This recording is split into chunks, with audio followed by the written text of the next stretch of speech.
Saya Jonathan Christian dari 12 IPS 1. Hari ini saya akan membahas dan menganalisa tentang ketidakadilan sosial yang terjadi di Indonesia. Kaum kasta bawah dengan kaum kasta atas. Nah, jadi maksudnya hukum tajam ke bawah, tumpul ke atas itu kalau masyarakat biasa-biasa, apalagi orang miskin yang melanggar hukum, meskipun nggak fatal-fatal banget, dia bakal dikasih hukuman yang bener-bener sesuai undang-undang tanpa ada belas kasihan. Ya, kalau perlakuan gini juga diberlakukan terhadap orang kaya, apalagi pejabat sih no problem ya. Masalahnya, giliran yang melanggar hukum itu orang kasta atas, apalagi pejabat, mereka tidak divonis hukuman yang setimpal. Mungkin karena orang-orang kaya atau pejabat itu bisa bayar ahli hukum alias pengacara kali ya. Jadi bisa minta dibela dengan bayaran banyak agar bagaimanapun caranya mereka bisa lolos dari hukuman atau dapat hukuman yang ringan. Kalau kayak gini, gimana nasib orang miskin yang nggak bisa bayar pengacara mahal? Terus kalau dipikir-pikir, semua putusan hukum ada di tangan penegak hukum kan guys?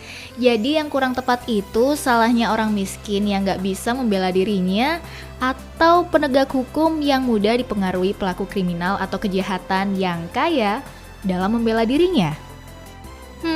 Gimana menurutmu guys? Kalau kita ngikutin kabar berita, pasti bisa nemuin banyak kasus hukum yang menunjukkan hukum itu tajam ke bawah tapi tumpul ke atas. Sebut saja kasus pencurian 3 biji kakao yang nilainya tidak lebih dari Rp10.000 oleh nenek Minah yang kemudian divonis 1,5 bulan. Kasus pencurian semangka, kasus pencurian pisang, dan kasus pencurian sandal jepit oleh Aal. Kasus-kasus ini menggambarkan betapa bobroknya penegakan hukum bangsa kita. Banyak kasus korupsi yang sangat merugikan negara kita terlepas dari jeratan hukum. Mendapat hukuman ringan, bahkan para terpidana kasus korupsi mendapat fasilitas-fasilitas yang mewah di penjara. Seperti tayangan tadi, kita sudah banyak melihat ketidakadilan hukuman yang ada di Indonesia. Ya, seperti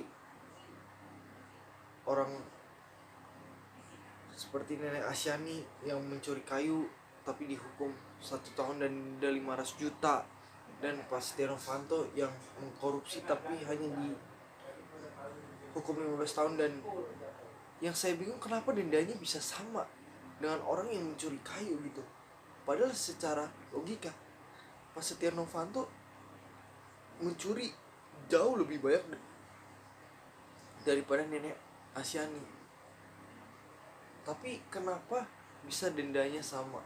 Dan menurut saya hukuman Pak Setia Novanto itu belum cukup, karena yang dia curi itu adalah uang kita, uang rakyat, dan itu pun jumlahnya nggak sedikit, itu banyak banget. Sementara nenek Asyani hanya mencuri beberapa batang kayu sampai dia harus dipenjara 1 tahun. Menurut saya itu sangat tidak adil. Bagi saya, penegakan hukum di Indonesia itu masih belum bisa adil dan harus diperbaiki lagi secara struktur maupun oknum-oknum yang ada di dalam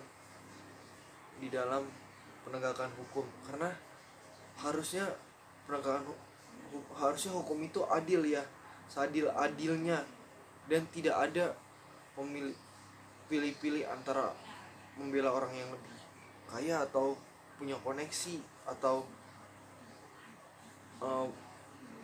berwibawa atau punya pangkat, dan menindas orang yang tidak punya uang atau yang kurang mampu.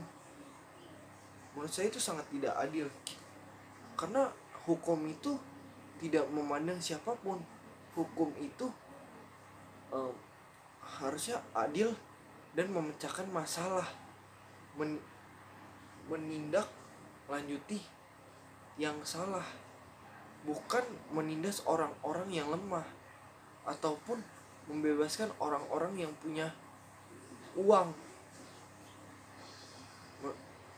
Kita bukan mengambil contoh dari nenek Asyani saja, seperti tadi yang kita lihat, banyak sekali ya kan, orang-orang yang merasa ketidakadilan hukum di Indonesia ini. Ya, harapan saya semoga bisa terwujud keadilan di Indonesia ini, agar tidak ada lagi ketimpangan sosial, ketidakadilan hukuman, dan lain-lain. Sekian dari saya.